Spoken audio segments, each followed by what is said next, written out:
안녕하십니까. 민사특별법 할 시간입니다. 주택임대차보호법하고 상가건물임대차보호법은 개정 논의가 있어서 그거는 이제 연말까지 좀 기다려 봤다가 개정 여부가 확정이 되면 그때 다시 한번 촬영해서 올려드리도록 하겠습니다. 그래서 집합건물법하고 가등기 담보 등에 관한 법률하고 부동산 실권리자 명의 등기에 관한 법률, 요 세 가지 법을 진행하겠습니다. 자, 그 중에서 이제 집합건물의 소유 및 관리에 관한 법률, 이제 줄여서 집합건물법 이렇게 부르는데 조문이 굉장히 많아요. 그 다음에 그 조문 중에서 시험에 자주 출제되는 조문들이 따로 있어요. 이제 그런 조문들을 위주로 기억하시고 나머지들은 이제 가볍게 그냥 한번 읽고 다시 안 봐도 됩니다. 그런 조문들이 굉장히 많습니다. 먼저 집합건물의 소유 및 관리에 관한 법률은 한 동의 건물의 구분 소유권에 관한 법이다라고 생각하시면 돼요. 한동 건물. 자, 한동 건물 중 구조상 구분된 여러 개의 부분이 독립한 건물로서라고 돼 있죠. 그러니까 건물이 한 동이 있는데 우리 아파트 생각하시면 각 코마다 독립이 돼 있죠. 그 부분을 말합니다. 그 부분에 대해서 소유권을 목적으로 할 수 있다. 이렇게 돼 있죠. 요때의 소유권이 바로 구분 소유권을 말하게 됩니다. 이때 이제 구조상 구분이 돼 있다란 말은 벽체로 분리가 돼 있다 이런 뜻이고요. 여기서 독립이라고 돼 있죠. 이 독립은 이용상 독립을 말하는데요. 별도의 출입문이 있다 이렇게 생각하시면 돼요. 그런 부분을 소유하는 걸 구분 소유로 한다. 그 다음에 그렇게 구조상 구분된 부분을 전유 부분이라고 하게 됩니다. 그래서 한동 건물을 구조상으로 구분하여 그 각 부분이 별도의 출입문, 여기 이제 독립이라고 그랬죠. 출입문을 통해서 독립한 건물로 사용할 수 있는 경우에 그럴 때 그러한 건물을 집합건물이라 하고 그 집합건물, 한동 건물의 구조상 구분된 각 부분을 전유 부분이라 하고 그 각 부분에 대한 소유권을 구분 소유권이라고 다 생각하시면 돼요. 상가 건물의 구분 소유라고 되어 있는데 상가 건물은 우리 1층 같은 경우 이제 통으로 되어 있는 백화점 같은 거 생각하시면 돼요. 그 백화점 같은 경우에는 벽이 없죠. 그러니까 구조상 독립이 아니라 이용상 구분되어 있다. 아까 여기서는 구조상 구분되어 있다고 했죠. 그러니까 벽으로 분리가 되어 있지만 백화점 1층 같은 경우는 통으로 되어 있죠. 그러니까 벽으로 분리가 안 됐으니까 그냥 이용상 구분되어 있다 이렇게 되어 있죠. 그 각 부분에 대해서 소유권을 인정할 수 있고 경계 따위를 명확하게 볼 수 있는 표지 따위를 바닥에 설치하거나 뭐 이렇게 해서 구분 소유권을 인정할 수 있게 됩니다. 신경 안 써도 됩니다. 여기 이제 상가 건물 같은 거 생각하시면 돼요. 자, 정의, 집합건물법에서 쓰고 있는 말, 용어들, 구분 소유권이란 좀 전 1조에서 봤던 구조상, 이용상 독립되어 있는 부분을 목적으로 하는 소유권. 이렇게 되죠. 구분 소유자란 구분 소유권을 가지고 있는 자고요. 전유 부분이 바로 이 부분이죠. 구분 소유권의 목적인 건물분. 그러니까 전유 부분에 대한 권리가 구분 소유권이야. 따라서 공용 부분, 복도 계단. 이건 전유 부분이 아니죠. 이런 공용 부분이란 전유 부분 외의 건물 부분, 복도 계단, 전유 부분에 속하지 아니하는 건물, 전유 부분에 속하지 아니하는 건물의 부속물, 뭐 창고라든가 이런 것들 생각하시면 되죠. 그 다음에 이제 3조의 2항 및 3항이 있어요. 규약에 따라 공용 부분으로 된 부속의 건물 이렇게 있어요. 뭐 관리사무실, 노인정 이런 것들 생각하시면 돼요. 그런 것들이 다 공용 부분이다. 함께 쓰는 부분이다 생각하시면 돼요. 땅이 있죠. 전유 부분이 속하는 한동 건물이 있는 땅. 자, 아파트가 있고요. 한동 건물이 있어요. 요 바닥면. 요걸 말합니다. 전유 부분이 속하는 한동 건물이 토지는 요걸 말해요. 빗금치죠. 바닥면.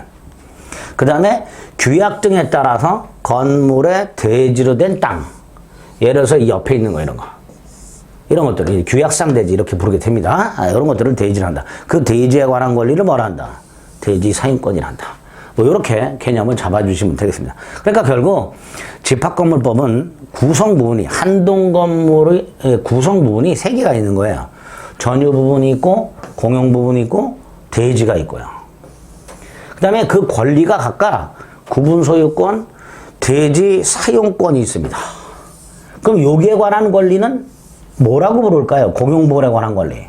전유 부분에 관한 권리가 구분 소유권이고 대지에 관한 권리가 대지 사용권이고 그럼 공용 부분에 관한 권리는 그 공용 부분에 관한 권리는 공용 부분에 관한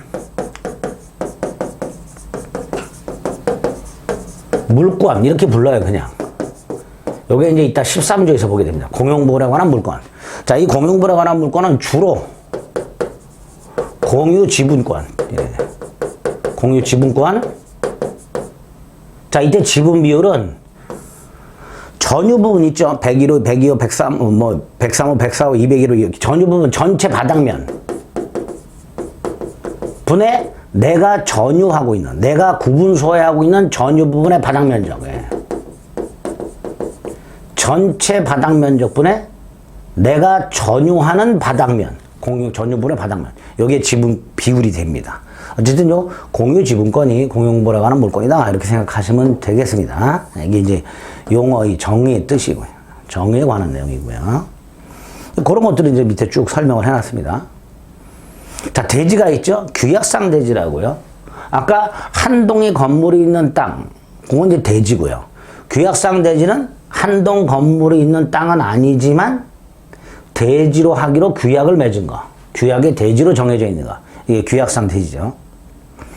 반면에 규약상 대지 간주 또는 간주 계약 대지라고 해서 이런 경우 생각하시면 돼요. 아파트 한 동이 있어요. 이게 대지죠. 근데 재건축을 하고 철거를 해버렸어요. 그럼 여긴 더 이상 대지가 아니잖아요. 집합건물법에서 대지란 전유물이 속한 건물의 대지, 이게 대지인데 이 건물을 철거하면 재건축을 하기 위해서 이건 더 이상 대지가 아니게 되죠. 대지가 아니게 되니까 대지로 그냥 간주해버리게 되는 거죠. 규약에서. 그걸 규약상 대지간주 또는 간주계약대지, 규약간주대지 이렇게 부르게 됩니다. 거기에 관한 원리가 대지사용권이다 이렇게 생각하시면 됩니다. 그 다음에 다른 법률 관계라고 되어 있는데 뭐 그냥 한번 읽어보시면 됩니다. 뭐 크게 신경 안 써도 되고 몰라도 됩니다. 자, 공용부분이 나왔죠.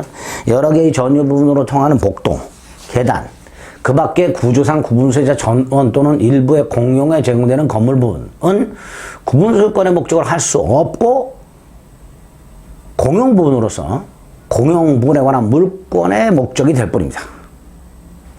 그 다음에 아까 규약상 공용 부분이라는 게 있었죠. 이 규약상 공용 부분은 전유 부분이처럼 보여요. 전유 부분처럼 보여요. 구조상, 형상, 독립성이 있어요. 그런데 규약으로 공용 부분으로 하기로 한 것입니다. 이거 이제 규약상 공용 부분. 그러니까 복도나 계단 같은 것들은 육안으로 봤을 때 공용 부분이 명백하지만 관리 사무실이나 뭐 노인정 같은 것들은 구조상, 형상, 독립성이 있단 말이죠. 독립성이 있지만 함께 사용할 수 있도록 해야 될 거 아닙니까? 그래서 규약으로 공용 부분으로 정해놓게 됩니다.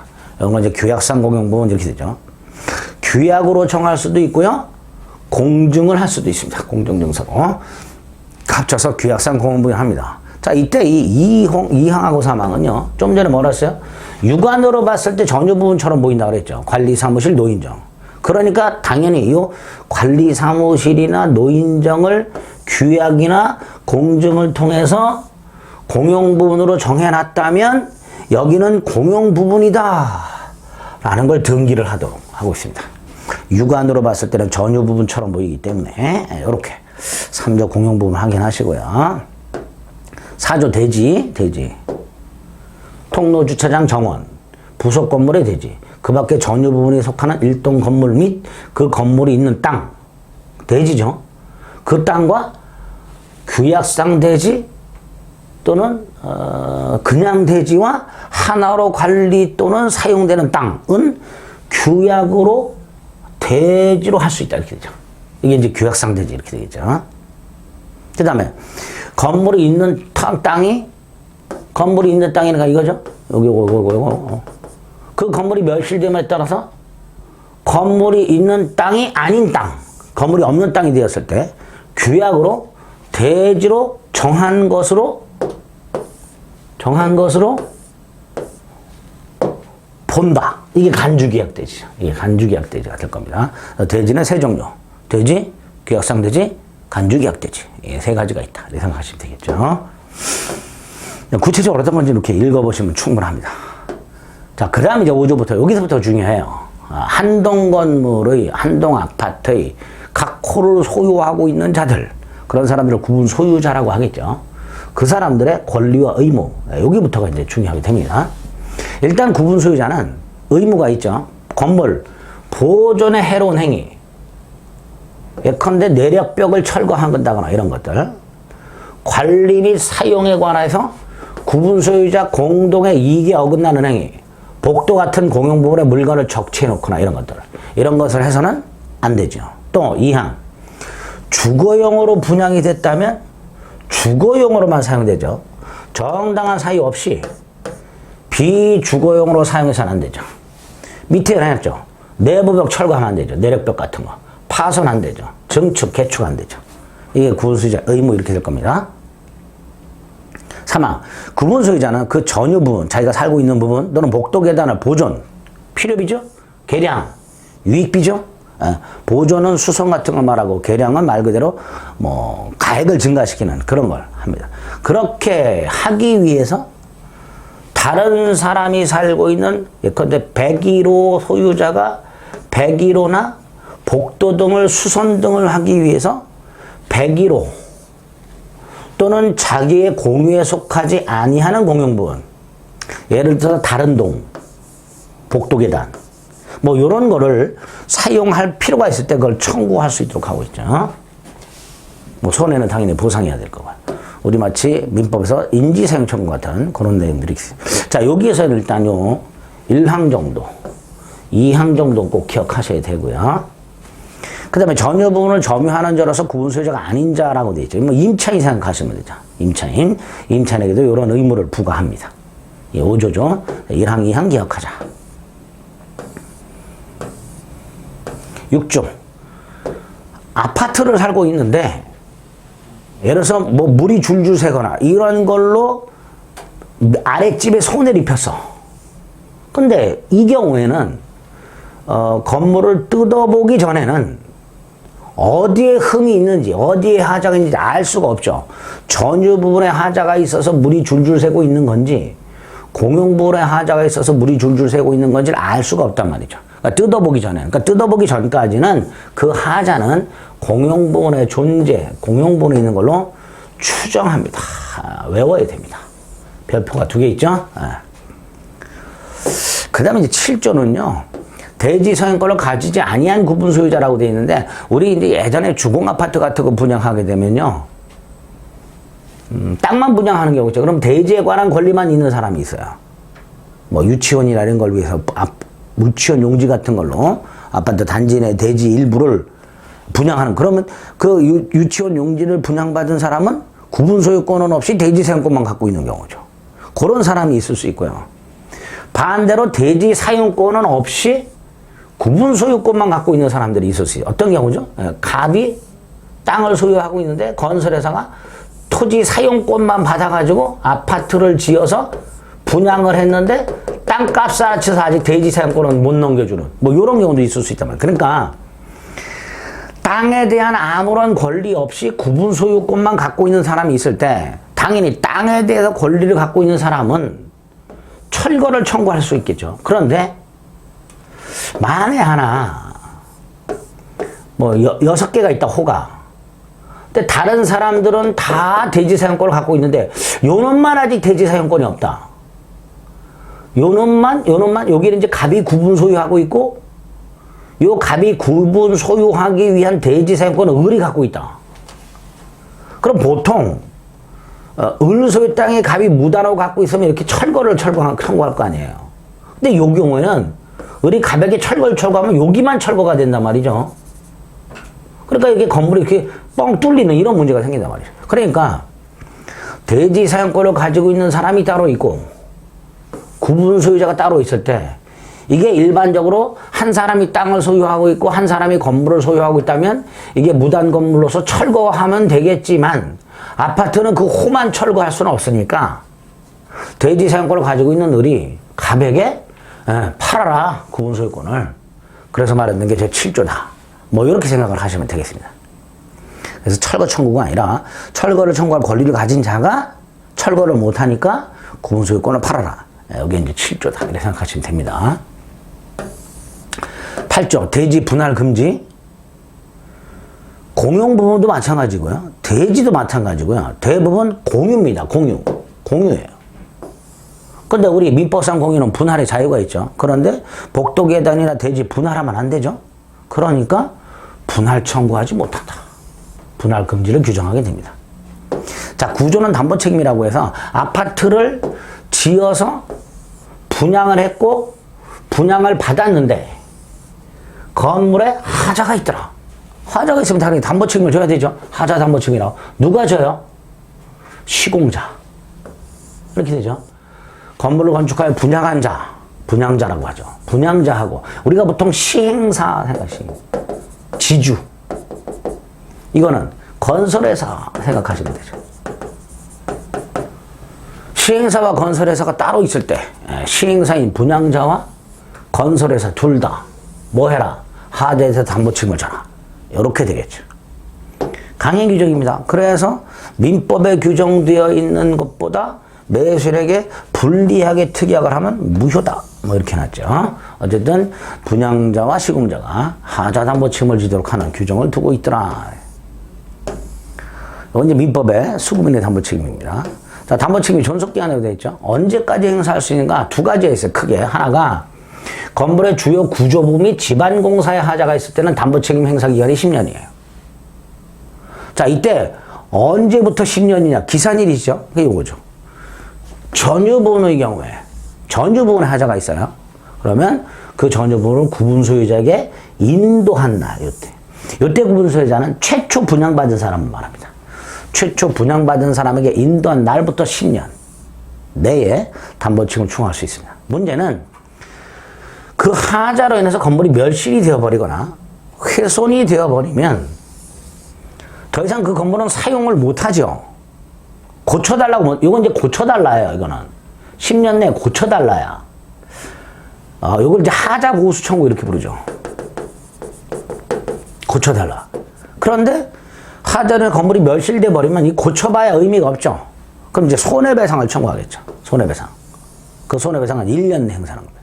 자, 1년은 이때 이 손해배상은 하자 담보 추구권이라고 부릅니다. 하자를 고치는 걸 하자 보수 청구권이라고 하고요. 요거는 이제 손해배상 청구를 말하는데 이 손해배상 청구는 하자 담보 추구권이라고 부릅니다. 하자 담보 추구권은 손해배상 청구권이다. 이렇게 생각하시면 돼요. 어쨌든 10년 또는 1년. 언제부터? 구분 소유자에게 인도한 날로부터. 뭐 이렇게 되겠죠. 이제 여기 1년은 손해가 발생한 날로부터 뭐 이렇게 될 겁니다. 해석을 하게 되면. 어쨌든 하자 담보 책임이 있고. 그 다음에 분양자라고 해서 아파트를 분양한 사람들. 그런데 그걸 분양받은 사람들이 관리 단위 구성이 되고 관리인을 선임해서 그 관리인이 집합건물 관리 사무를 개시할 때까지 시간이 좀 걸리죠. 그러니까 분양자가 건물과 대지와 부속시설을 관리하라. 방치하지 말고. 그 다음에 분양을 하는 사람들은 표준규약이라는 게 있어요. 이 표준규약을, 집합건물 표준규약을 참고해서 공증을 해서 규약에 맞먹는 것을 정해서 분양계약 체결하기 전에 분양받을 사람에게 줘라. 이렇게 돼 있죠. 표준규약을 참고해서 만든 규약을 분양받을 사람에게 줘라.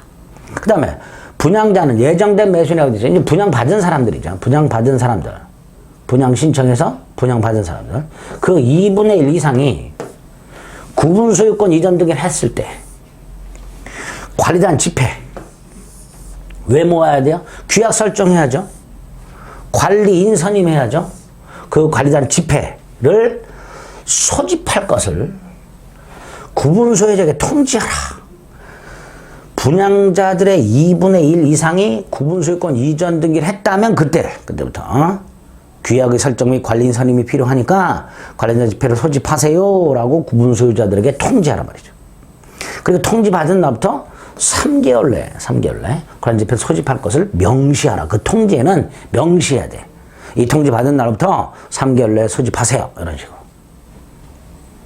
만약에 이 통지받은 구분소유자들이 통지를 받은 날부터 3개월 내에 집회를 소집하지 않으면 분양자가 지체 없이 소집하도록 하고 있습니다. 당연하죠. 빨리 규약 만들고 관리는 선임해서 관리를 해야 되니까 이런 식의 규정을 두게 됩니다. 10조 공용부분은 누구에게 속하는가? 당연히 구분소유자 전원의 공유죠.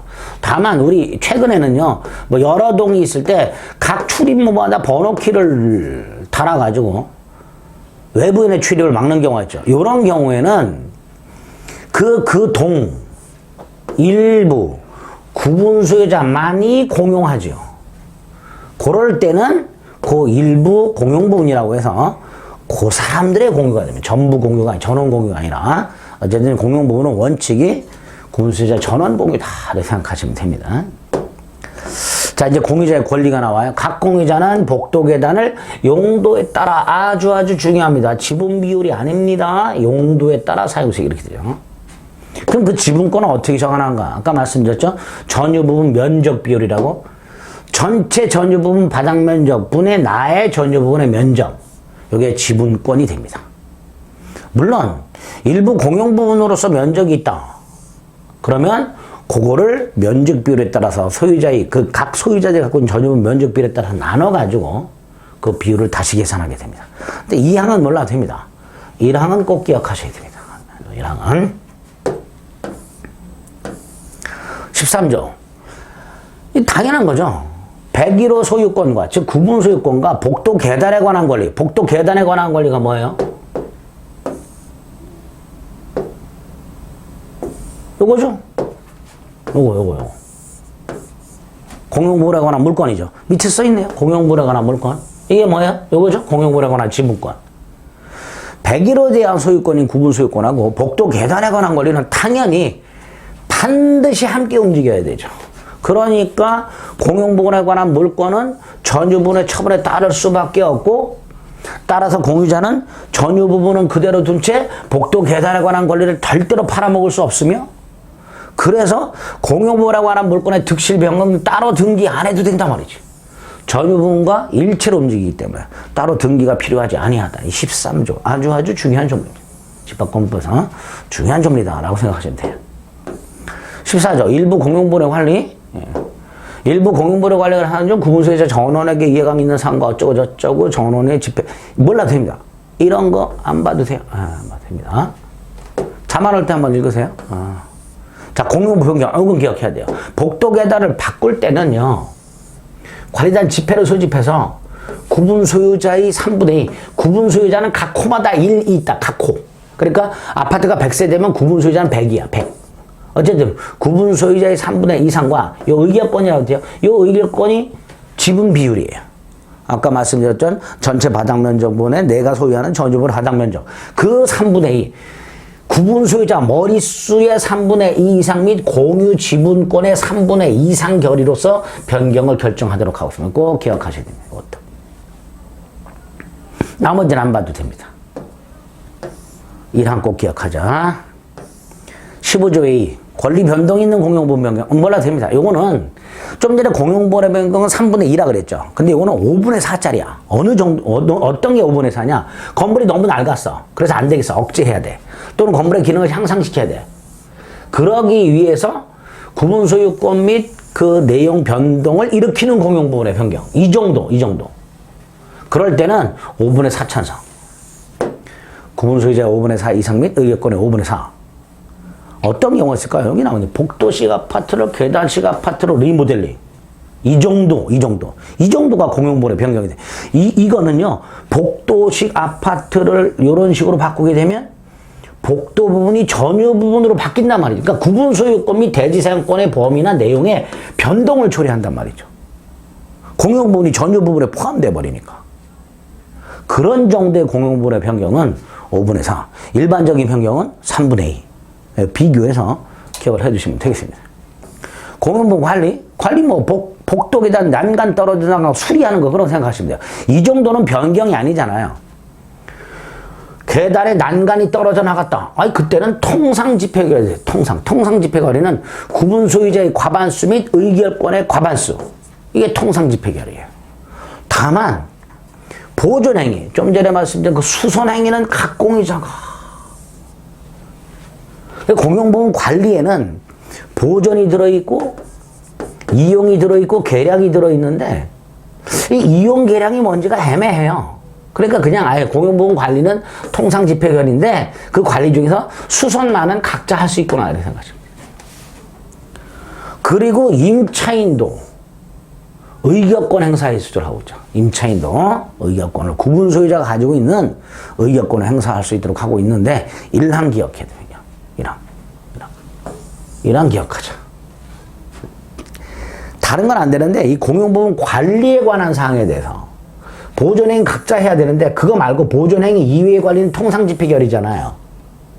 이건 공용보험 변경까지는 안 가는 거잖아요. 변경까지는 안 가니까 임차인도 소유자 의결권을 행사할 수 있도록 요 집회에 참가해서 임차인도 의결권을 행사할 수 있도록 그렇게 하고 있는 겁니다. 관리는 그렇다. 변경은 안 되고.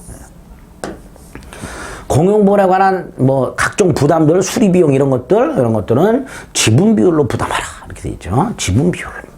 17조. 18조 수선적립금. 수리가 당장 필요하지 않지만 수리가 필요할 때 돈 걷으면 안 거치니까 미리 이렇게 쌓아놓는 거 있죠. 그게 수선적립금이에요. 따로 이 집합법에서 개정해서 넣어놨습니다.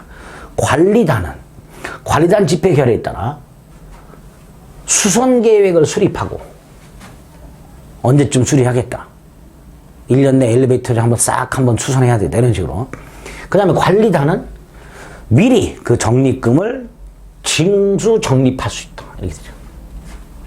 물론 다른 법령에서 장기 수선 계획이 수립되어 충당금 또는 적립금이 징수 적립되는 경우는 따로 간다. 주택법 같은데 장기 수선 충당금 같은 거 있을 거 아닙니까? 그럴 때는 그걸로 하고 그게 없을 때 규약에서 관리단이 이렇게 징수해서 적립할 수 있다. 이렇게 되는 거죠. 그 수선 적립금은 구분 소유자로부터 징수하는 거죠. 임차인이 아니라 관리단에 귀속한다. 이렇게 돼 있죠. 조문 간단히고 확인하시면 돼요. 새로 개정돼서 들어와 있으니까. 자, 집합건물법 18조입니다. 여기 보면 이제 제목이 공용보험에 관해서 발생한 채권의 효력이라고 되어 있죠. 이거 이렇게 생각하시면 돼요. 예를 들어서 이제 다세대가 있어요. 6세대가 있다. 근데 계단 난간이 떨어져 나간 걸 발견한 301호 소유자가 자기 돈으로 고쳤어. 이게 보존행위죠. 지난 시간에 보존행위는 각자가 할 수 있다고 그랬죠. 이렇게 했어요. 수리비가 60만 원 들었어요. 지분 비율이 똑같아요. 그러면 각 10만 원씩 부담하면 되죠. 공용보험에 관한 부담 지분 비율로 한다 그랬으니까. 그럼 이제 301호 소유자가 60만 원을 지출한 다음에 50만 원을 각 구분 소유자에게 나눠서 청구하면 되는 거죠. 이렇게 10만 원씩 내놔. 그게 공유자 합의 301호 난간을 수리한 301호 소유자가 뭐 100일, 102, 200일, 202, 302호 소유자에게 행사하는 채권이 되겠죠. 그런데 이 101호 요 놈이 수리비 10만 원 안 주고 이걸 팔아먹고 이사를 갖고 새로 소유자가 왔어. 그 사람이 요 사람이죠. 그 특별 승계인. 그 사람에게 10만 원 내놔. 할 수 있다. 이렇게 되는 거죠. 수리비 같은 거 부담 안 하고 도망가는 사람들이 꽤 있고 그러니까 일단 새로 이사 온 사람이 받아라. 이 사람한테 받아라. 그럼 얘는 이제 기존 소유자를 찾아가지고 말이죠. 내놔. 그렇게 해야 되겠죠. 어쨌든 새로운 소유자에게 이 채권을 행사할 수 있도록 하고 있습니다. 자, 20조. 19조는 몰라도 됩니다. 20조. 생략 이런 건 찾아볼 생각하지 마세요. 몰라도 되니까. 자, 20조. 우리 지난 시간에 101호에 대한 구분 소유권과 복도 계달에 관한 공용보험에 관한 물권은 일체적이라 그랬죠. 절대로 분리 처분 못 한다 그랬죠. 그런데 집합건물법 권리가 하나 더 있죠. 대지 사용권. 그럼 당연히 101호 소유권과 대지 사용권도 일체적으로 움직여야 되죠. 그게 20조죠. 전유 부분과 대지 사용권의 일체성이라고 해서 구분 소유자는 그가 가지는 전유 부분에 관한 권리가 있죠. 그 권리를 처분하게 되면 대지 사용권도 같이 처분된다는 거예요. 구분 소유자가 땅에 대해서 가지고 있는 대지 사용권은 그가 갖고 있는 전유 부분의 처분에 따르다. 따라서 구분 소유자는 전유 부분과 분리를 해가지고 대지 사용권만 팔아먹을 수가 없다. 다만 대지가 넓은 아파트 단지들이 간혹 있죠. 이럴 때는 이 대지가 남아도니까 요것만 팔아먹을 수 있지 않느냐. 이런 생각할 수 있죠. 그래서 이런 경우가 있을 수 있어서 대지에 관한 권리를 관리단 규약에서 따로 팔아먹을 수 있도록 정할 수 있도록 정하도록. 원래는 따로 팔아먹지 못하는데 대지가 만약에 넓다, 놀고 있다 만약에 이런 단지가 있다. 그럴 때는 규약에서 대지에 관한 권리만 따로 팔아먹을 수 있도록 정할 수 있다. 이거죠. 자, 문제는 보통 규약에서 분리 처분할 수 있다고 정한 규약이 없어요. 규약 자체도 별로 없고요. 관리단 규약이. 어쨌든 규약으로 분리처분할 수 있다고 정하지 않았다면 분리처분이 금지가 되어 있는 거죠. 그런데 다시 대지가 넓은 아파트 단지에서 이 땅만 팔아먹는 경우가 생긴다. 그런데 분리처분은 금지가 돼 있다. 금지되어 있는데 대지 사용권만 분리해서 팔아먹었다. 그럼 이 분리처분 금지에 위반한 거잖아요. 근데 이 사람은 모르고 샀어. 그럴 때는 분리처분 금지가 등기가 되어 있지 않다면 이 땅이 집합건물의 대지임을 모르고 산 사람한테는 대항을 못하도록 하고 있습니다. 이게 사망입니다. 이 사망도 아주 중요하죠. 사망은 특히 분리처분 금지, 분리처분 금지 등기가 되어 있어야 제3자에게 대항할 수 있고요. 등기가 안 돼 있으면 제3자 중에 자기가 산 땅이 집합건물의 대지라는 사실을 모르고 산 사람, 그 사람한테는 찍소리 못하도록 이렇게 되어 있습니다. 20조도 중요한 조문 중에 하나입니다. 21조 그냥 한번 읽어보세요. 구분 소유자가 둘 이상 있는 전유 부분을 소유하는 경우, 공유하는 경우 생각하시면 돼요. 101호를 부부가 공유하고 있어요. 이렇게. 아니군요. 갑이라는 사람이 한동 아파트에 101호도 소유하고 있고 102호도 소유하고 있어요. 큰일 날 뻔했네. 구분 소유자가 얼핏 봐가 구분 소유자가 2개 이상의 전유분을 소유했을 때 101호를 팔아먹었다. 대지 사용권은 당연히 그 자기가 팔아먹은 전유분 면적 비율이 따르겠죠. 당연한 거죠. 물론 이제 규약으로 달리 정할 수는 있다고 되어 있는데 이렇게 밑에 써 있네요. 얘가. 그 정도 한번 보고 넘어가면 됩니다. 자, 22조 민법 267조 적용 배제라고 되는데 267조는 민법에 이렇게 돼 있죠. 공유자가 지분을 포기하거나 상속인이 없이 죽으면 그 공유자의 지분은 다른 공유자에게 귀속하도록 하고 있죠. 그런데 아파트에 공유 지분이 2개가 있잖아요. 복도 계단에 관한 지분과 대지에 관한 지분. 그런데 구분 소유자가 만약에 상속인이 없이 사망했다면 그 구분 소유권은 무주의 부동산으로서 국유가 되겠지만 이 공용보호에 관한 공유지분권과 대지에 관한 공용지분권은 267조가 적용이 되면 다른 공유자에게 귀속이 돼버리는 구분 소유권과 이 공유지분권이 분리가 되는 문제가 생겨버려요. 그러니까 민법 267조는 집합건물법에는 적용 안 한다. 그래서 구분 소유자가 상속인이 없이 만약에 사망을 하게 되면 구분 소유권뿐만 아니라 복도 계단에 관한 지분이나 대지에 관한 지분도 다 구분 소유권과 함께 일정한 절차를 거쳐서 국유가 되도록 이렇게 하고 있습니다. 267조 민법 267조는 집합건물법은 적용되지 않는다. 자, 4조 이제 관리단이 나왔죠. 아파트 전체를 관리하는 기관들을 말합니다. 자, 먼저 관리단은 당연 설립이라고 해서 건물에 대한 한동 건물에서 구분 소유 관계가 성립하게 되면 그 구분 소유자 전원을 구성원으로 해서 건물과 대지 및 부속시설 관리에 관한 사업 시행을 목적으로 하는 단체, 관리단, 비법인사단입니다. 이게 당연히 설립되는 거예요. 누가 설립하는 게 아니에요. 누가 조직하는 게 아니야. 그러니까 아파트 같은 집합 건물이 있으면 구분 소유자들 전원을 구성원으로 관리단이 당연히 설립되는 거예요. 당연히.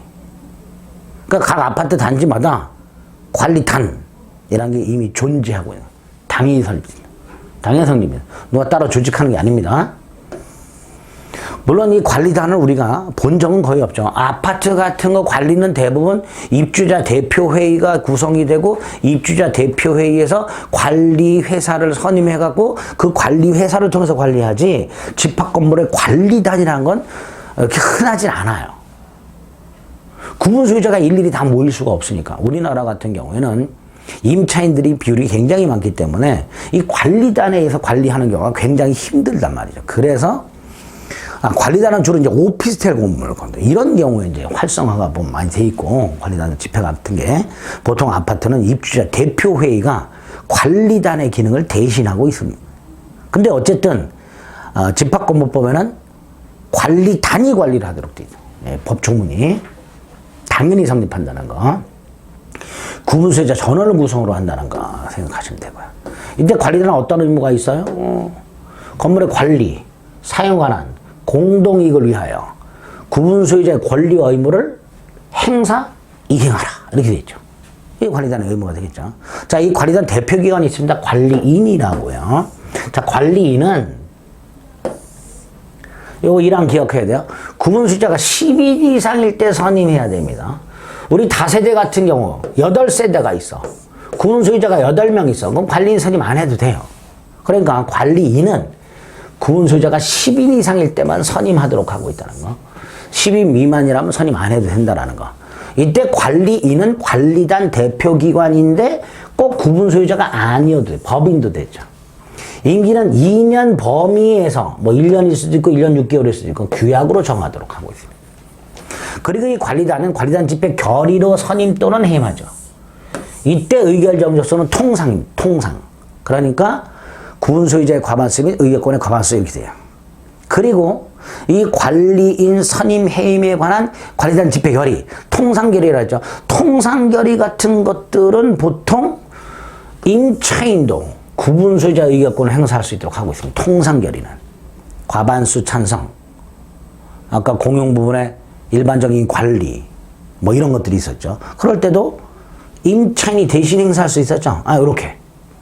그래서 통상결의 사항들은 구분소유자가 아닌 임차인도 그 구분소유자 의결권을 행사할 수 있도록 이런 규정을 두고 있게 됩니다. 자, 어쨌든 이렇게 관리인은 관리단 집회 결의에서 통상결의로, 과반수 결의로 선임 또는 해임하는데 특별하게 5항, 꼭 기억해야 돼요. 관리인의 부정한 행위를 목격한 구분소유자가 있어요. 근데 이 관리인이 평판이 굉장히 좋아. 그러니까 이 사람이 관리단 집회에서 해임하자 그랬다가는 이 사람이 욕을 먹어. 그 평판 좋은 사람 음해야 한다고. 그러니까 안 되겠다. 법원에 가서 청구할 수 있도록 하고 있습니다. 관리인에게 부정한 행위, 그 밖의 직무를 수행하기 적합하지 아니한 사정이 있을 때 각 구분소유자가 단독으로 법원에 해임을 청구할 수 있도록. 원칙은 관리단 집회에서 선임하고 관리단 집회에서 해임해요. 근데 예외가 5항이죠. 각 구분소유자가 해임을 법원에 청구할 수 있다. 또 기억을 좀 해주셔야 됩니다. 24조의 한번 읽어보시면 되는데 임시관리인 선임하라서 1항 몰라도 됩니다. 2항 임시관리인 구분소유자 그의 승낙을 받아 전조보를 점유하는 자 임차인이죠. 분양자 등 이해관계인은 관리인이 없을 때 법원에 임시적으로 관리인 선임을 청구할 수 있도록 되어 있죠. 그러니까 임시관리인은 선임된 날부터 6개월 내에 관리자 집회로 소집하라. 뭐 이렇게 되어 있죠. 몰라도 됩니다. 임시관리인이라는 것도 있다. 25조 관리는 이런 거 해라 이렇게 되어 있죠. 자, 여기서 요게 시험에 나온 적이 있어요. 다음 중 관리인의 권한과 의무가 아닌 것은 이런 식으로 나온 적이 있어요. 일단 관리는 전유 부분 아닙니다. 공용 부분 보존, 공용 부분 관리 변경에 관한 관리단 집회 결의를 집행, 공용부분에 관한 보존행위 또는 공용부분에 관한 관리 변경에 관한 관리는 아까 통상결의가 있었죠. 변경은 3분의 2 결의가 있었죠. 그 결의한 사항을 집행하는 행위. 그 다음에 이러이러한 사무집행을 위한 비용, 분담금을 청구 수령하는 행위, 관리하는 행위, 관리단 사업에 대한 대표, 이런 것들, 공동생활의 평을 해치는 행위의 중지, 분쟁 조정 절차의 권고 등등을 할 수 있도록 하고 있습니다. 이제 이런 것들이 예전에 한번 관리인의 권한과 의무에 관한 설명으로 우리 아닌 것은 이런 식으로 나온 적이 있어요. 답이 뭐였냐면 전유 부분에 관한 게 나왔어요. 전유 부분에 관한 건 관리인의 권한이 아니죠. 어쨌든 이렇게 간단히 한번 출제된 적이 있으니까 관리는 이런 권한이 있구나. 그 권한 중에서 대표권은 제한할 수 있도록 하고 있고요. 뭐라 됩니다. 1항 정도 확인하시면 됩니다. 그 다음에 26조 관리인의 의무 중에 하나가 매년 1회 사무보고를 하라. 이렇게 했죠. 관련 의무 중에 하나. 매년 1회입니다. 1회 이상 사무보고 이렇게 돼 있죠. 회계감사라고 돼 있네요. 돈이 왔다 갔다 하니까 회계감사가 필요한데 다만 모든 아파트가 아니라 전유 부분이 150개 이상, 그 다음에 대통령령으로 정하는 건물 150개 이상이면서 플러스 대통령에서 정하는 건물, 대통령령 건물, 그 건물의 관리인은 회계감사를 매년 1회 이상 받아라.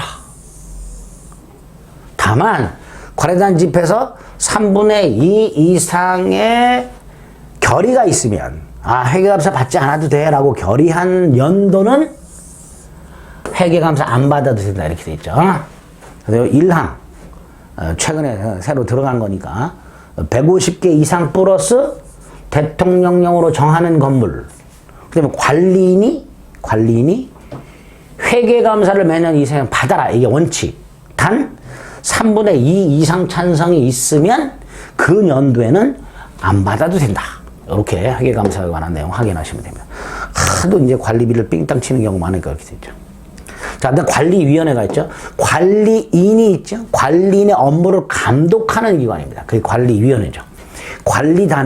관리단에두죠. 관리단에는 규약으로 관리위원회를 둘 수 있고, 관리위원회는 어떤 일을 한다?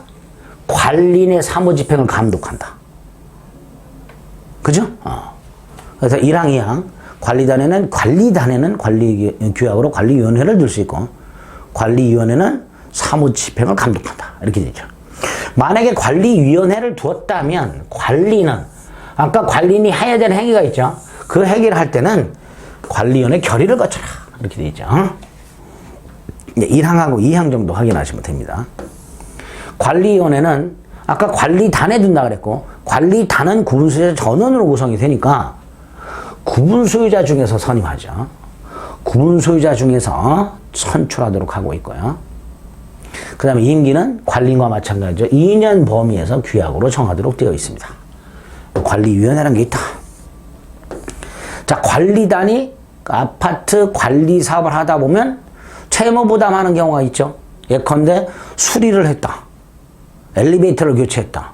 근데 수리비가 기존에 받아놓은 수선 첨단금, 아까 적립금이 있었죠. 그걸로 다 못 줘, 모자라. 그러면 구분 소유자들이 책임을 져야죠. 그게 이거죠. 관리단 채무에 대해서 구분 소유자들이 당연히 책임을 져야 되겠죠. 그래서 관리단이 그 돈으로 엘리베이터 교체 비용을 전부 줄 수 없을 때 구분 소유자들이 자기의 지분 비율에 따라 갚아야 될 책임을 져라. 그런데 어느 한 사람이 그걸 책임 안 지고 아파트를 팔고 나갔다. 새로운 소유자도 그 소유권 취득하기 전에 발생한 채무에 대해서 책임을 져라. 내가 이사 오기 전인데 내가 왜 책임지냐. 그런 말이 못한다. 자기가 소유권을 취득하기 전에 발생한 채무에 대해서도 책임을 져라. 이렇게 되어 있습니다. 조금 납득이 안 되지만 이런 조문도 있다. 27조. 규약은 관리단의 자치법규를 말하는 거죠. 뭐라고 되어 있어요? 건물과 대지, 부속시설의 관리 사용을 한 구분소유자들 사이에 사항 중 이 법에 없는 것을 규약으로 정하여야 한다가 아니라 정할 수 있다. 정할 수 있다. 그죠? 반면에 이제 2항, 일부 공용부라고 하는 사항은 따로 정할 수 있는 거죠. 그죠? 일부 공용부라고 하는 사항으로서 구분소유자 전원에게 이해관계가 있지 아니한 사항은 규약으로 따로 정하지 아니하면 일부 공용부를 공유하는 구분소유자의 규약으로, 즉 일부 구분소유자의 규약으로 정할 수 있다. 이렇게 되어 있죠. 일부 구분소유자의 규약이 있을 수 있다. 이런 규약들은 당연히 구분소유자가 아닌 자의 권리를 침해할 수는 없겠죠. 그 다음에 지방자치단체장은 표준규약을 마련해서 보급하도록 하는 의무를 두고 있습니다. 이런 걸 규약이라 한다. 어쨌든 규약은 핵심이 규약의 설정이 강제되어 있지는 않다는 거. 두 번째, 일부 구분 소유자의 규약도 있을 수 있다라는 거. 그다음에 지자체장이 표준규약을 마련해서 보급하도록 하고 있다라는 거. 요 정도 확인하시면 되겠습니다.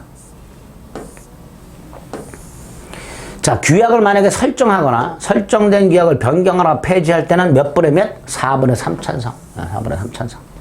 이런 거 확인하시면 돼요. 4분의 3 찬성 정도만 확인하시면 됩니다. 1항만 보시면 돼요. 밑에 건 안 보셔도 됩니다. 1항 4분의 3 찬성이 필요하다. 보관 및 연락? 그냥 읽어보시면 됩니다. 집회 권한? 관리단 사무? 필요 없어요. 이거 보시면. 자, 정기관리 이제 기억합니다. 관리는 회계연도가 끝난 후 3개월 내에 정기적으로 관련 집회를 소집하여야 한다. 이걸 정기관리단 집회라고 합니다. 매년 회계연도 종료 3개월 내에 이렇게 되죠. 소집할 수 있다가 아닙니다. 소집하여야 한답니다. 반면에 33조는 임시관리단 집회죠. 자, 첫째, 필요하다고 인정할 때 관리인이 소집할 수 있고요.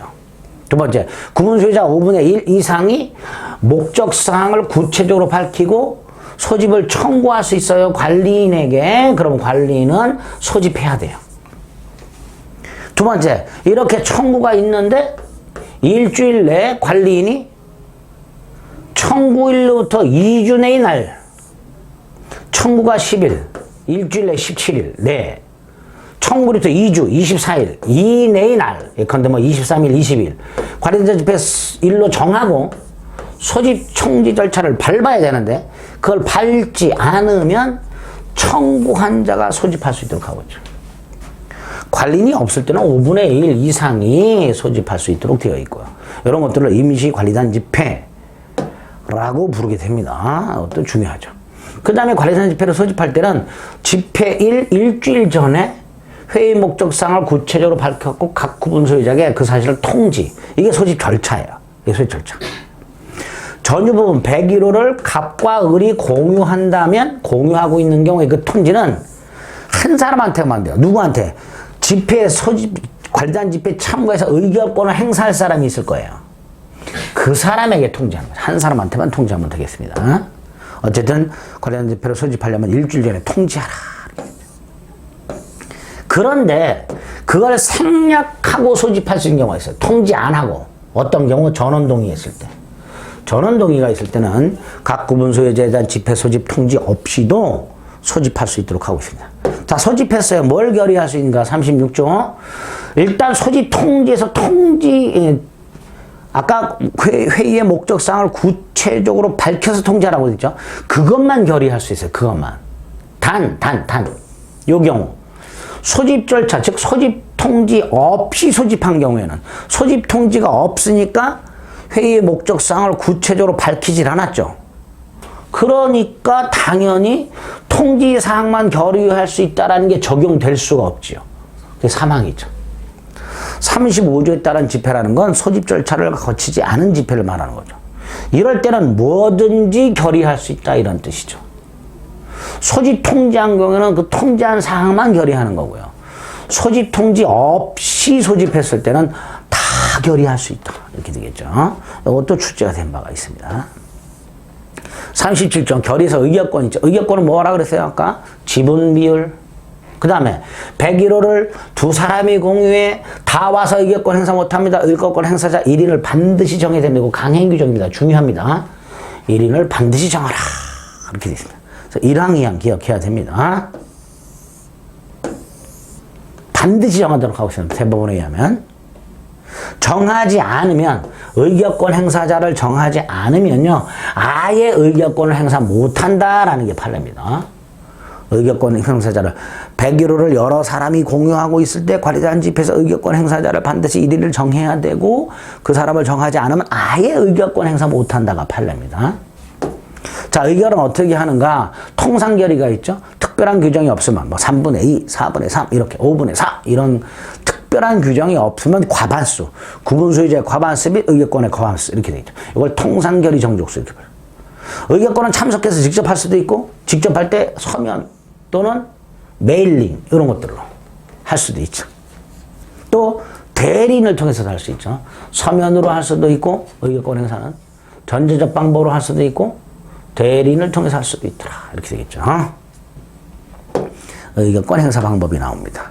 전자서명법에 따라서 우리 뭐 이렇게 스마트폰으로 뭐 문자 확인하고 뭐 이렇게 휴대폰 번호 확인하고 뭐 해가지고 하는 거 있죠? 그런 거 생각하시면 돼요. 공인인증서 이런 걸 통해.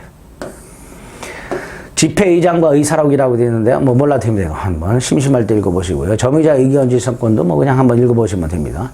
전자적 서면 또는 전자적 방법에 의한 결의라고 되어 있죠. 이거는요. 관리단 집회에서 결의할 것을 정한 사항에 관해서 구분 소유자 5분의 4 이상 및 의결권 5분의 4 이상의 서면 또는 전자적 방법, 서면 또는 전자적 둘 중에 하나 또는 두 개 다 하자고 합의하게 되면 관리단 집회에서 결의한 걸로 본다. 무슨 뜻이죠? 관리단 집회를 굳이 소집하지 않고 요렇게 5분의 4 이상의 찬성이 있으면 서면 또는 전자적 방법이나 두 개를 합쳐가지고 결의할 수 있다 이런 뜻이에요. 모이지 않고.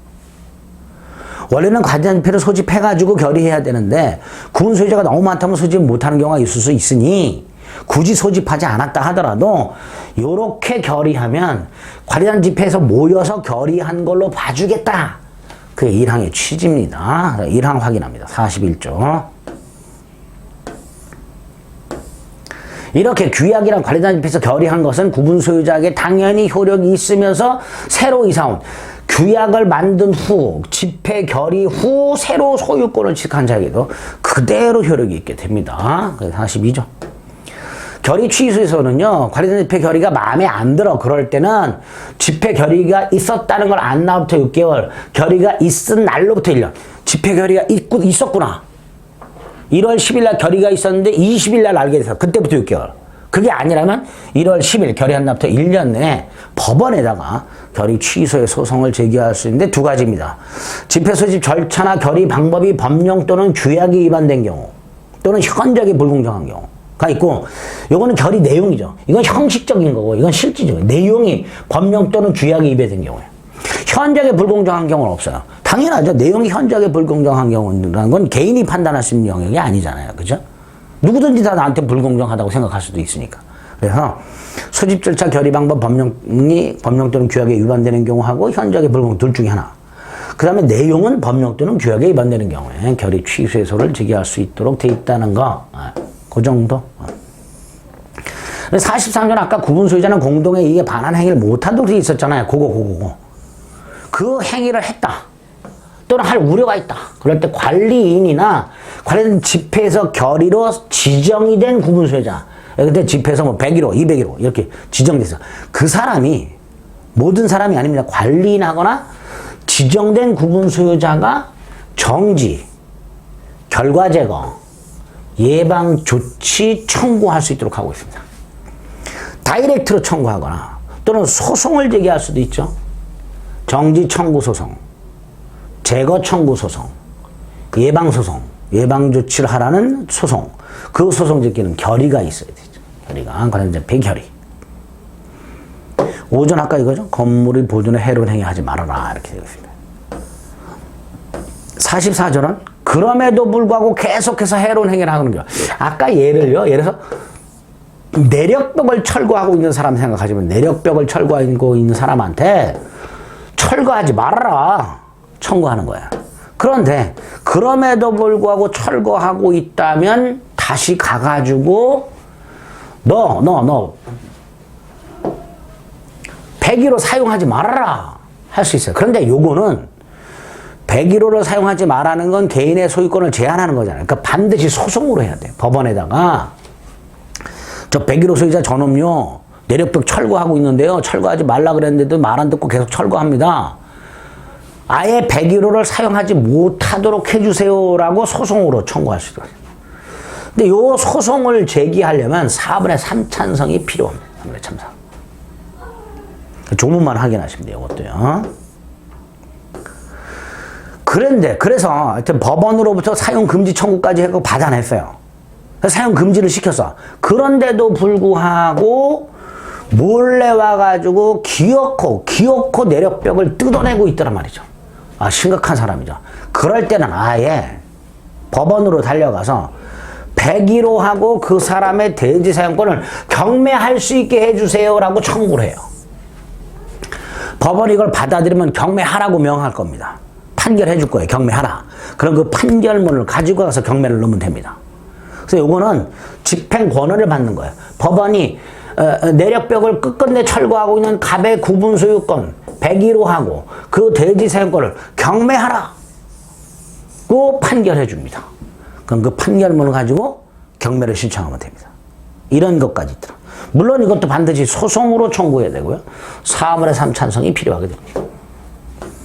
이런 식으로 의무 위반자에 대한 제출이죠. 그 다음에 경매가 됐을 때 경매를 명한 101호 및 대지 사용권을 팔아라 경매하라고 명하는 재판이 확정이 됐으면 6달 내에 경매를 넣도록 하고 있습니다. 6달 내에 경매를 신청하도록 하고 있습니다. 당연히 끝끝내 내력벽을 철거하겠던 진상 구분 소유자는 경락인이 될 수가 없죠. 자기가 또 경락받아서 또 뜯어내면 안 되니까 당연히 안 된다 이렇게 되겠죠. 집합건물법 46조 아휴 많지요 조문이. 그러니까 별표시 있는 것만 확인하세요. 별표시 2개 있는 것만.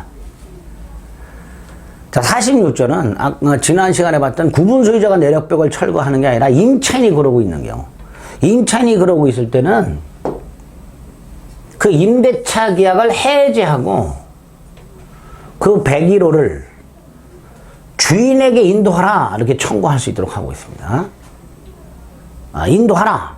그래 그 인도를 받아가지고 주인에게 인도해야 되죠. 그죠? 여기서 전유 부분을 점유할 권한은 소유권을 말합니다. 101호를 갑이 을에게 임대를 했는데 을이 내력벽 따위를 철거하고 있더라. 그러니까 관리인 또는 집회 결의를 적용된 구분 소유자가 갑과 을 사이의 계약을 해지하고 을에게 101호를 인도하라 이렇게 청구하는 거죠. 물론 이것도 소송으로 해야죠. 그래서 인도를 받아가지고 열쇠를 받아가지고 갑에게 열쇠를 건네주도록 이렇게 돼 있죠. 그 갑이 뭐예요? 소유자 이렇게 되죠. 그래서 1항과 3항이 있다. 간단히 확인하시면 되겠습니다. 이것도. 그 다음에 재건축 결의가 있죠. 재건축은 이제 때려보시고 새로 짓는 거죠. 자, 2가지 경우 하나입니다. 건물 건축 후 상당한 기간이 지나서 건물이 훼손되거나 일부가 멸실되거나 기타 사정으로 건물 가격에 비해서 수리복급이나 관리 비용이 지나치게 많이 들어. 짧게 말하면 너무 낡았어. 이렇게 되죠. 2번째, 부근 토지 이용 상황의 변화나 그 밖의 사정으로 재건축을 하게 되면 재건축에 드는 돈에 비해서 현저하게 효용이 증가. 즉 가격이 현저하게 올라.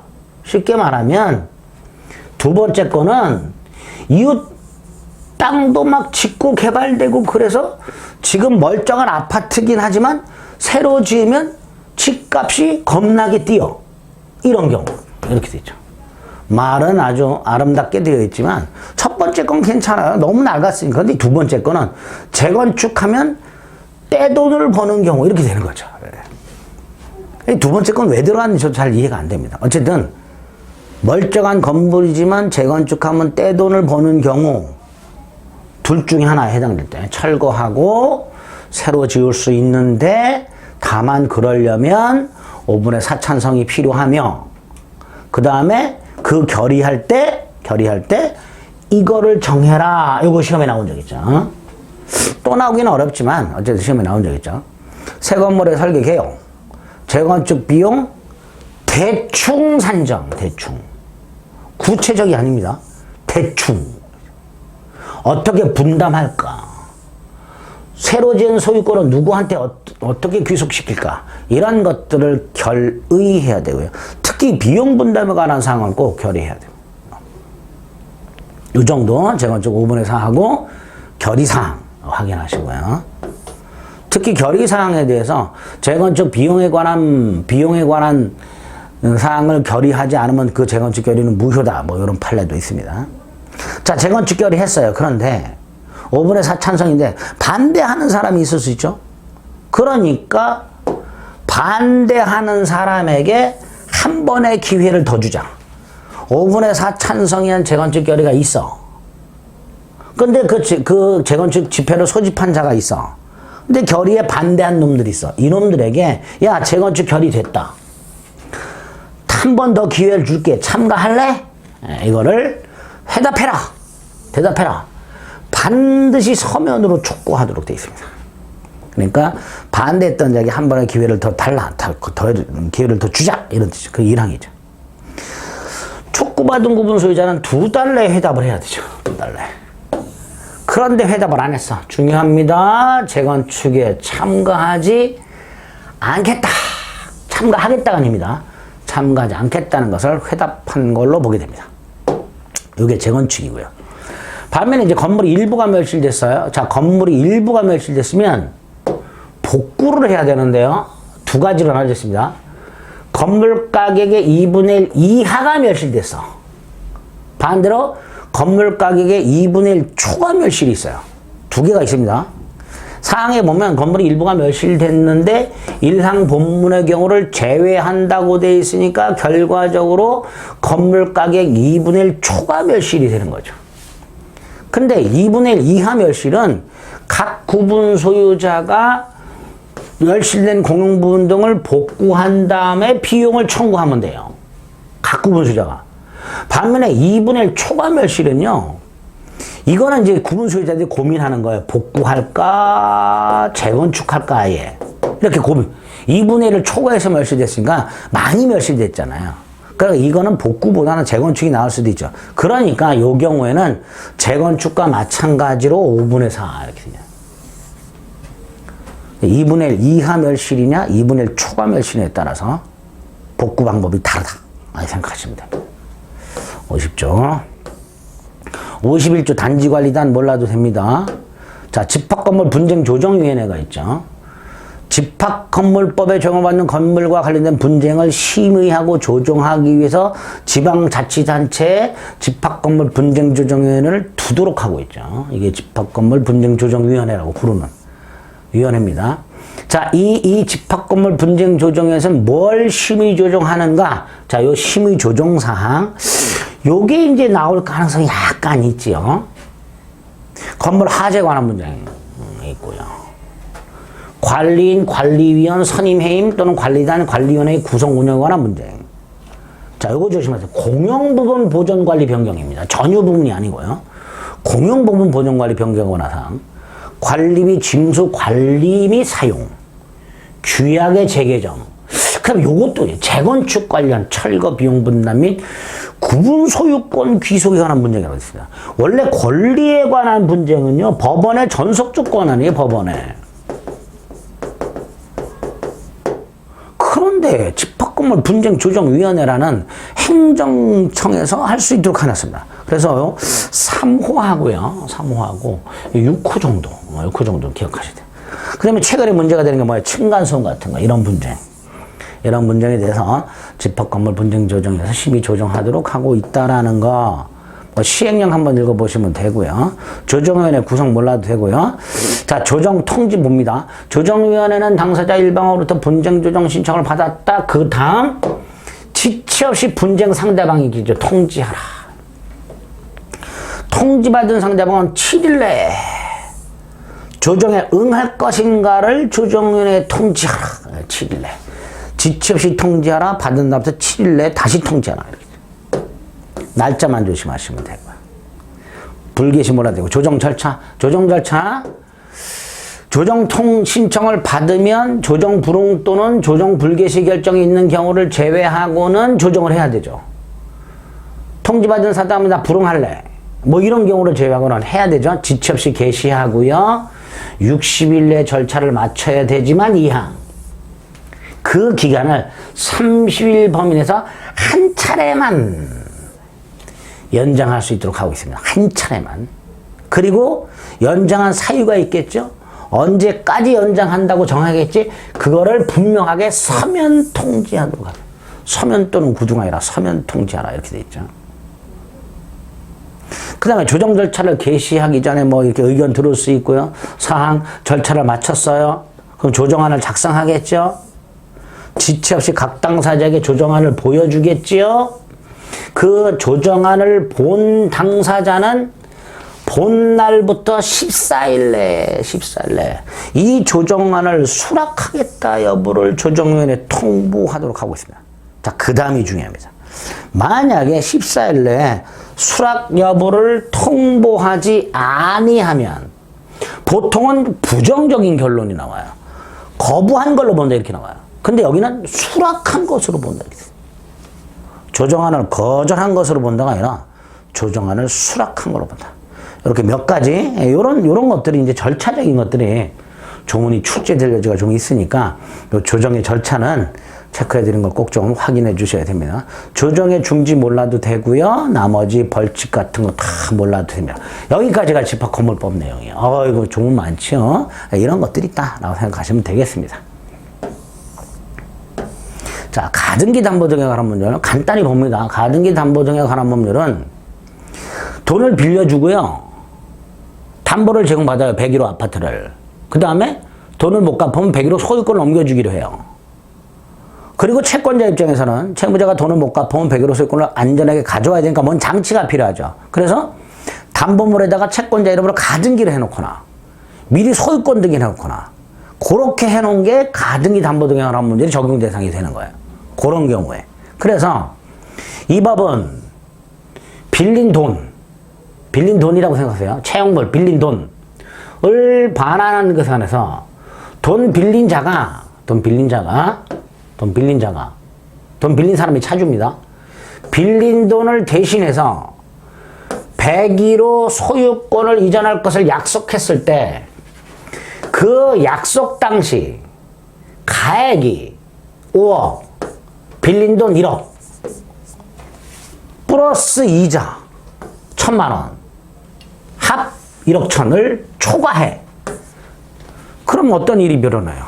채권자는 1억 1,000, 이자까지 하여 1억 1,000인데 채무자가 돈을 안 갚으면 5억짜리를 가져가니까 채권자는 폭리를 취한단 말이죠. 그래서는 안 되겠다 해서 만드는 게 가등기 담보법이죠. 그래서 그런 경우에 담보 설정 계약과 그걸 목적으로 맞춰진 채권자 이름의 가등기, 채권자 이름의 소유권 등기, 이거의 효력을 청함을 목적으로 한다 했죠. 요게 가등기 담보고요. 요게 양도 담보 또는 매도 담보라고 부르는 거예요. 이게 가등기 담보 등에 관한 법률의 목적이 됩니다. 요렇게 조문을 이해하시면 되죠. 구체적으로 밑에 쭉 써놨죠. 정의. 담보계약이란 우리 민법 608조에서는 대물변제약이 무효로 만들고 있어요. 그 예약. 대신 101호로 돈을 갚겠다는 약속. 명칭은 뭐든 상관없습니다. 그 계약에 포함되거나 그 계약과 함께하는 담보계약. 목적물에서 돈을 못 갚으면 소유권을 넘겨주기 하는 계약. 그걸 말합니다. 두 번째, 채무자 등이 나와요. 채무자 등은 세 사람입니다. 채무자. 물상보증인. 돈은 갑이 빌렸고 101호는 부인 을소유. 중간에 팔았어. 제3취득자 병. 이렇게. 세 사람이 채무자 등 이렇게 됩니다. 담보가등기는 담보목적 가등기를 말하죠. 강제경매? 담보권 실행경매가 아니라 일반 채권자가 하는 경매를 말하고요. 등이라고 되어 있으니까 담보권 실행경매를 포함하겠죠. 강제경매 등 그러면 강제경매와 임의경매 이렇게 되죠. 후순위 권리자는 담보가등기가 된 후에 지상 저당권 따위라든가 전세권 따위라든가 뭐 이런 걸 취득한 사람들. 담보가등기 권리자보다 나중에 돈 빌려준 사람들, 이런 사람들 생각해 주시면 되겠습니다. 여기 개념이고요. 쭉 설명을 드렸습니다. 자, 이렇게 가등기 담보권이 설정이 되면 을이 갑에게 1억을 빌려주고 101호에다가 을의 이름으로 가등기를 해놨는데 갑이 돈을 안 갚는다. 그럼 을은 이 가등기권, 담보가등기권이라는 권리를 행사해서 1억을 회수해야 되는데 그 방법이 저당권자처럼 경매를 넣어가지고 채권을 해소하는 방법도 있고요. 요 101호 소유권을 취득하는 방법도 있어요. 그게 3조입니다. 요거는 이제 귀속청산이라고 불러요. 어떻게 합니까? 채권자들이 가등기 담보권을 실행해서 그 101호 소유권을 취득해야 된다. 이게 귀속청산이에요. 그러려면 돈 갚을 날짜가 지난 후에 목적물의 가액 101호 5억, 빌려준 돈과 이자의 합 1억 1,000, 5억에서 1억 1,000을 뺀 3억 9천, 이걸 청산금이라고 해요. 그 청산금 평가액을 채무자에게 통지하고, 채무자 등에게. 그 통지가 채무자 등에 도달하면서 2달을 기다렸다가, 그래도 돈을 안 갚으면 청산금 3억 9천을 채무자에게 주고, 본등기함으로써 소유권을 취득하게 됩니다. 만약에 이자가 뿌덕뿌덕 불어나서, 이자 합산액이 5억이 됐다. 그러면 가액 5억에서 원리금 빼봐야 빵원이죠. 청산금이 없죠? 없으면 없다는 것도 반드시 통지하라. 이렇게 되죠. 없다는 것도 반드시 통지하라. 이걸 귀속청산이라고 부릅니다. 당연히 통지할 때 목적물의 평가액 5억과 채권액 1억 1천을 밝히라. 이렇게 돼 있죠. 물론 5억이고 원리금 합이 5억이라면 빵원이라는 것만 통지하면 돼요. 빵원이라는 것만 통지하면 되는데 그게 아니라면 평가액과 채권액을 밝혀라. 이렇게 되겠죠. 귀속청산의 시작입니다. 그 다음에 채권자는 그 통지하고 나서 2달 지나야 된다 그랬죠? 청산기간 통지가 채무자에게 도달한 다음부터 2달이 경과해야 된다. 그때까지 돈을 안 갚으면 담보목적 가액 5억에서 채권액 1억 1천을 뺀 3억 9천, 이게 청산금이죠. 이걸 채무자 등에 지급하라. 그런데 담보가등기권자보다 선순위권자가 있었다. 1억짜리가. 얘 것도 빼라. 그래서 5억에서 자기 거 1억 1천 빼고 선순위 거 1억도 빼라. 그럼 2억 9천 이렇게 되겠죠. 선순위 걸렸을 때는 그걸 계산할 때 그것도 빼라. 빼라. 그러면 청산금은 2억 9천 이렇게 되겠죠. 요게 이제 가등기 담보권이고요. 만약에 채권자가 미리 등기 소유권 등기했다. 양도담보죠. 이럴 때는 청산기간 2달이 지난 다음에 청산금을 지급함으로써 소유권으로 바뀌게 됩니다. 소유권 등기는 되어 있지만 양도담보권이었다가 청산 절차가 지나고 나면 소유권으로 바뀌게 됩니다. 물론 가등기는 본등기를 해야 소유권을 취득하는 거고, 소유권 이전 등기가 되어 있는 양도담보는 이미 소유권 이전 등기가 되어 있으니까 청산금을 지급하면 바로 소유권을 취득하고 이렇게 되겠지요. 채권자가 채무자에게 청산금을 주는 거 하고요, 채무자가 본등기해 주는 거, 열세 넘겨주는 거, 무슨 관계? 동시행관계. 그래야 되겠죠. 동시행관계. 이런 귀속청산 절차를 위반하는 특약은 원칙적으로 무효지만, 예를 들어서 청산금을 지급하지 않는다라는 특약은 무효지만, 단 청산기간이 일단 지나고 특약을 했는데 제3자가 없어. 후순위 권리자도 없고 아무도 없어. 이럴 때는 특약할 수 있다. 이렇게 되겠죠. 여기 사항. 자, 후순위 권리자라고 돼 있어요. 아까 선순위 권리자가 있었는데 가등기 담보권자보다 선순위 권리자가 있을 때는 청산금에서 이거 뺀다 그랬죠. 후순위 권리자한테 빼질 않아요. 자, 선순위 1억, 가등기권자 1억 1천, 후순위 1억, 평가액 5억. 그럼 청산금은 5억에서 1억과 1억 1천을 뺀 2억 9천. 이 2억 9천 중에서 얘는 1억을 회수해야 돼요. 그러니까 후순위 권리자에도 그 순위에 따라서 이 2억 9천에서 우선권이 있는 거예요. 청산금에 대해서.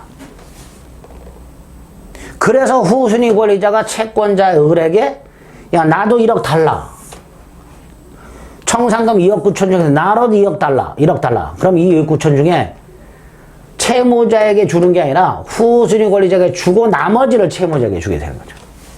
채권자가 후순위 권리자 요구가 있으면 청산금을 지급하라. 그만큼 청산금 채무자에게 돌려준 만큼은 소멸하겠죠. 자, 담보 가등기 후에 뭐 인도 및 주민등록을 한 주택임차인 같은 경우, 이 사람은 돌려줄 2억 9천 청산금 범위 내에서 보증금 5천을 받기 위해서 이 5천 받을 때까지는 집을 못 비워줘. 뭐 이렇게 할 수 있다는 거죠. 여기 동시 이행의 한명권이 있습니다. 이렇게 후순위 권리자들을 위한 내용도 조문을 만들어 놨다 생각하시면 되겠습니다. 채무자 등 외에 대한 권리 통지라고 되어 있죠. 채무자 등이 채무자 물상보증인 제3측이죠. 그 외가 누구예요? 후순위 권리자. 그러니까 채권자는 채무자 등에게 통지가 도달하고 나면 지체 없이 후순위 권리자에게도 통지하도록 하고 있단 말이죠. 대항력 있는 임차인도 포함한단 말이죠. 이렇게 통지하라. 얘네들도 청산금에 대해서 권리가 있으니까. 그 다음에 청산기간 2달 동안에는 청산금에 관한 권리를 팔아먹지 못합니다. 채권자도 2달 동안에는 청산금 지급하면 안 됩니다. 만약에 청산금 권리를 팔아먹거나 청산금을 지급했을 때 후순위 권리자에게는 찍소리 못하도록 하고 있습니다. 아까 청산금 2억 9천 후순위 권리자에게 우선권이 있다고 그랬잖아요. 그러니까 이거 함부로 청산기간 동안에 처분하거나 지급하지 못하도록 하고 있는 거예요. 공탁 몰라도 됩니다. 자, 채권자가 아까 청산금을 통지했죠? 근데 너무 많이 통지했어. 너무 많네 라고 다툴 수 있느냐? 안 됩니다. 채권자는요, 자기가 통지한 청산금 액수를 다투지 못하도록 하고 있습니다. 중요한 조문이고요. 법정사건은 몰라도 됩니다. 채무자 등의 말소 청구권, 채무자는요, 청산기간이 지났다 하더라도 2달, 청산금을 받을 때까지는 돈을 갚고 말소를 청구할 수 있습니다. 그런데 변제기가 10년이 지나버리거나 그 목적물의 선의의 제3자가 소유권을 지켰을 때는 안 됩니다. 청산기간이 지났다 하더라도 청산금을 받을 때까지는 돈을 갚고 말소 청구할 수 있는데 단 요 경우에는 안 된다. 변제기 지난 때부터 10년 경과 제3자, 선의의 제3자가 소유권 지키고 이때는 안 된다. 경매 청구, 담보가 등기 권리자는 경매도 할 수 있어요. 임의 경매. 그러면 저당권으로 봐요. 또 후순위 권리자도 통지받은 청산금에 불만이 있으면 청산기간에 한해서 자신이 변제기 도래 전에도 경매를 청구할 수 있도록 하고 있습니다. 2개 꼭 기억하세요. 특히 2번 이항 아주 잘 나오는 조문입니다. 청산기간 내 하나야 변제기 도래 전에도 경매를 청구할 수 있다. 그리고 경매가 되면 우선 변제를 받을 수 있어요. 저당권하고 똑같다고 생각하시면 돼요. 저당권으로 본다 그랬죠. 담보 가등기 때 저당권 등기한 걸로 보죠. 그러니까 경매와 관련해서 담보 가등기는 양도담보권 가져가들은 저당권하고 똑같다 이렇게 생각하시면 됩니다. 똑같죠. 담보 가등기와 같이 부동산에서 경매가 계셨어요. 그러면 더 이상 본등기 청구 못합니다. 목적물이 경매가 되는 순간 저당권으로 보고요. 배당받고 끝납니다. 소유권 취득하지 못합니다. 그러니까 목적물이 경매가 되면 담보 가등기는 뭐하고 똑같다. 저당권하고 똑같다. 이렇게만 생각하시면 됩니다. 그래서 경매가 되면 소멸하는 거예요. 배당받고. 그게 15조. 강제경매 특칙, 이건 이런 거죠. 101호에 가등기가 되어 있는데 경매가 되면 법원은 이 가등기가 물권에서 받던 청권순위 보존 가등기인지 담보 가등기인지를 구별해야 되니까 물어보도록 하고 있어요. 가등기권자에게. 가등기가 되어 있는 부동산에 경매가 가시됐다. 경매법원은 가등기 권리자에게 야, 네 가등기가 뭐냐를 물어보도록 하고 있죠. 야, 네 가등기가 담보 가등기냐? 채권액을 신고해라. 담보 가등기가 아니냐? 그럼 뭐냐? 너 증여받았냐? 매수인이냐? 그리고 만약에 담보 가등기가 하면 채권을 신고했을 때만 배당하겠죠, 당연히. 신고 안 하면 배당해 줄 수가 없겠죠. 그래서 담보 가등기라면요, 1호에 해당되는 거라면 채권을 신고해야만 법원으로부터 배당받을 수 있단 말이죠. 신고 안 하면 배당 못 받는단 말이에요. 이게 16조 이렇게 돼 있죠. 17조, 18조 이렇게 돼 있는데요. 아까 채무자가 돈을 못 갚으면 101호 소유권 넘겨준다 그랬죠. 근데 소유권만 되는 게 아니고 뭐 지상권 넘겨주기로 할 수도 있고 특허권 넘겨주기로 할 수도 있고 다 돼요. 다 되는데 내가 돈을 못 갚으면 질권 넘겨주겠다. 저당권 넘겨주겠다. 전세권 넘겨주겠다. 이거는 안 되죠. 이 자체가 담보권이니까. 내가 채무자가 돈을 빌리면서 내가 돈을 못 갚으면 내가 갖고 있는 질권, 내가 갖고 있는 저당권, 내가 갖고 있는 전세권 넘겨주겠다. 이건 제외. 이건 제외. 그러니까 소유권, 지상권, 특허권 따위 취득을 목적으로 한 담보계약에 적용되지만 질권, 저당권, 전세권 취득 목적 담보계약 이건 없고 이런 건 있을 수 없고 이런 경우는 제외. 이렇게 되겠죠. 이런 게 18조가 될 겁니다. 가등기 담보 등용하는 분들은 내용 자체가 굉장히 어렵지만 체크해드린 조문이 간간히 시험 지문에 나와요. 그 조문을 잘 기억해 두면 가등기 담보 등용하는 전체도 이해가 쉽습니다. 그래서 체크해드린 거 집합건물법보다 조문이 몇 개 안 되니까 체크해드린 몇 가지 꼭 기억하셨다가 이론 강의 때 접목해서 이해를 해주시면 되겠습니다. 자, 이제 하나 남았습니다. 부동산 실거주자 명의 등에 관한 문제 문제 시간을 달리해서 보도록 하겠습니다.